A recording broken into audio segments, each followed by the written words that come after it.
Salam jumpa pemirsa Brau Televisi. Fokus Berita Daerah Kabupaten Brau kembali hadir dengan beragam informasi untuk Anda.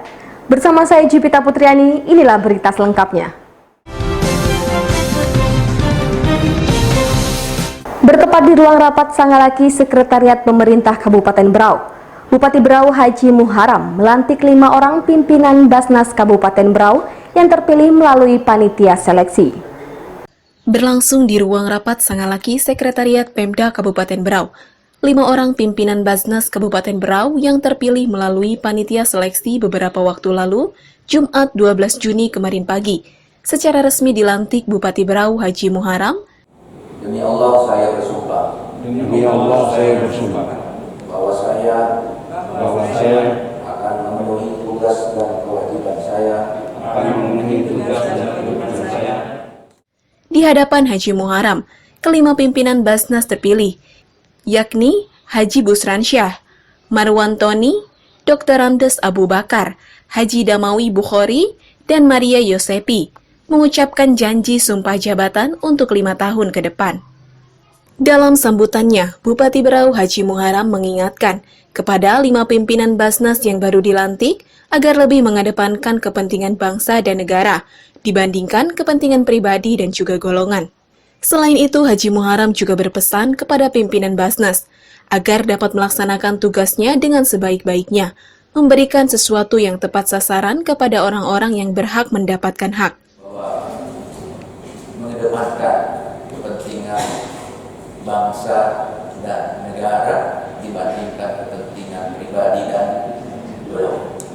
Harapan saya juga Bapak, ketika sudah menjadi pengurus Basnas, mari hilangkan sudah kepentingan pribadi dan kepentingan golongan, tapi kita adalah berdiri di atas kepentingan semua umat dalam rangka untuk memberikan hak kepada orang yang memang mendapatkan hak untuk itu dan tidak memberikan hak yang memang bukan haknya. Bupati Brau Haji Muharam juga berpesan kepada 5 pemimpin Basnas agar pengambilan keputusan hendaknya dilakukan melalui musyawarah dan mufakat pimpinan. Para pimpinan Basnas juga dihimbau untuk tidak bekerja secara individualis dan hanya menonjolkan diri sendiri saja. Hal ini karena Basnas Kabupaten Brau dipimpin melalui sistem kolektif kolegial yang berarti melibatkan semua pihak. Ditegaskan pula, pimpinan Basnas harus membuat sejumlah kebijakan yang salah satunya adalah membentuk unit-unit di kecamatan serta berinovasi dalam mencari sumber zakat agar sumber zakat tidak hanya bergantung kepada ASN saja. Tim Liputan Brau TV melaporkan. Pemirsa, Dinas Pemberdayaan Perempuan Keluarga Berencana, Pengendalian Penduduk dan Perlindungan Anak Kabupaten Brau beberapa waktu lalu melakukan pemilihan Duta Genre tahun 2020.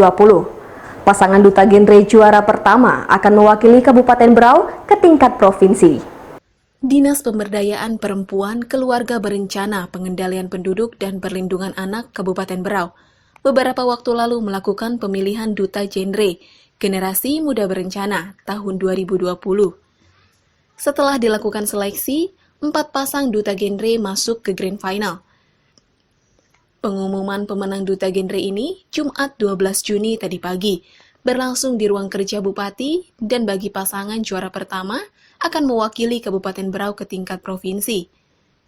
Bupati Brau Haji Muharam mengucapkan selamat kepada para Duta Genre yang hari ini terpilih sebagai juara 1 hingga harapan 1, dan diharapkan kemampuan dan pengalaman mereka dapat dikontribusikan kepada generasi muda lainnya. Sehubungan dengan itu, Haji Muharam berpesan kepada semua pihak agar dapat menciptakan lingkungan keluarga yang baik, lingkungan dan juga sekolah.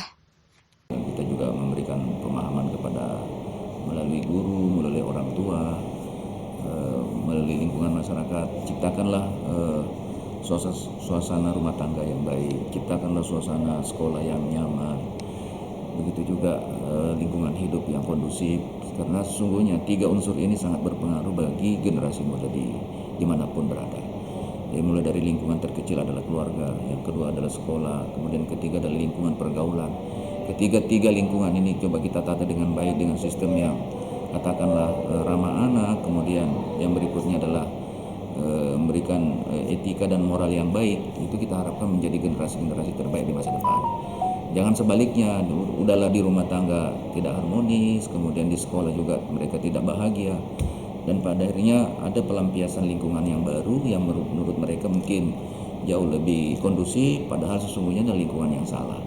Nah, harapan kita ke depan ini tidak terjadi di level manapun, baik itu anak SD, SMP, SMA. Coba lihat hari ini banyak anak-anak melampiaskan kesenangannya lewat menghirup lem, tidak sedikit yang ke narkoba, tidak sedikit kalau pergaulan-pergaulan bebas. Ini kenapa? Karena 3 lingkungan ini tidak kondusif memberikan pembinaan, mulai dari keluarga, kemudian sekolah, termasuk juga lingkungan sekitar. Nah, ini saya kira kalau kita bisa membangun sistem seperti ini, harapannya generasi-generasi yang muda hari ini itu paling tidak bisa menjadi generasi masa depan yang membanggakan negara, membanggakan daerah, sekaligus mampu membangun negerinya dengan baik. Di kesempatan yang sama, Kepala DPPK BP3A Kabupaten Berau, Dr. Hajah Rohaini menyampaikan bahwa para pemenang duta genre ini sebelumnya beberapa waktu mengikuti proses karantina serta beberapa materi pertanyaan-pertanyaan yang harus dijawab dengan baik dan juga benar, serta tahapan-tahapan lainnya. Kegiatan hari ini adalah kegiatan Grand Final Duta Generasi Berencana tahun 2020 yang dilaksanakan sejak bulan Maret 2020 dan hari ini baru Grand Finalnya. Nah, yang hari ini adalah 4 pasang yang terbaik yang sudah dipilih selama masa karantina, dan itu beberapa penilaian-penilaian yang dilakukan.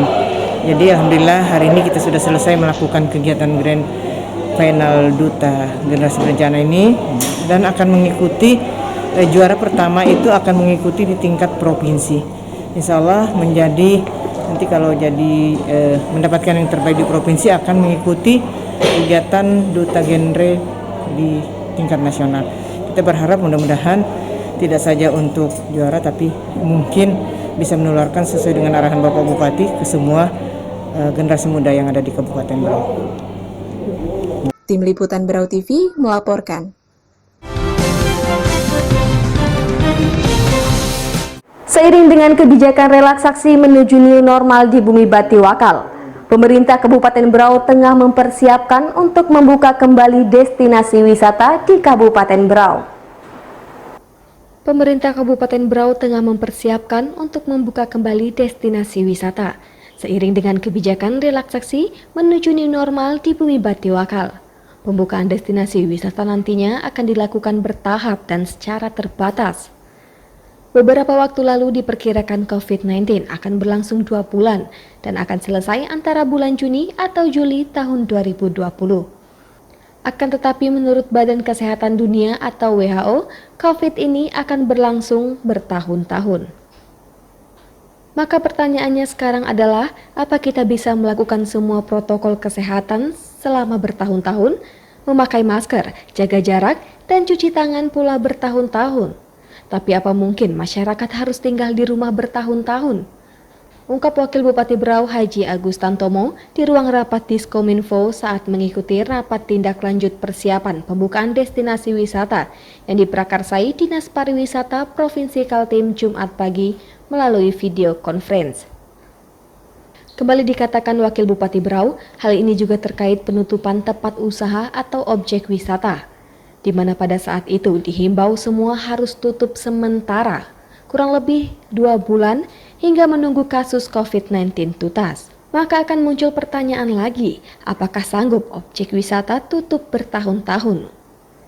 Namun kini lahirnya konsep new normal, tempat usaha buka supaya perekonomian jalan, termasuk objek wisata, tapi sadar operasional protokol pencegahan penularan COVID-19 harus dilaksanakan. Kemudian Lembaga Kesehatan Dunia atau WHO menyampaikan bahwa COVID ini akan bersama-sama kita ini maksudnya masyarakat dunia bertahun-tahun. Sehingga pertanyaannya, apa bisa kita melaksanakan semua protokol kesehatan itu selama bertahun-tahun? Mungkin kita tetap bisa memakai masker selama bertahun-tahun, rajin cuci tangan selama bertahun-tahun, jaga jarak juga mungkin saja. Tapi apa mungkin masyarakat diminta tinggal di rumah selama bertahun-tahun? Ini satu persoalan. Sama dengan ketika ada beberapa tempat usaha termasuk objek wisata ditutup.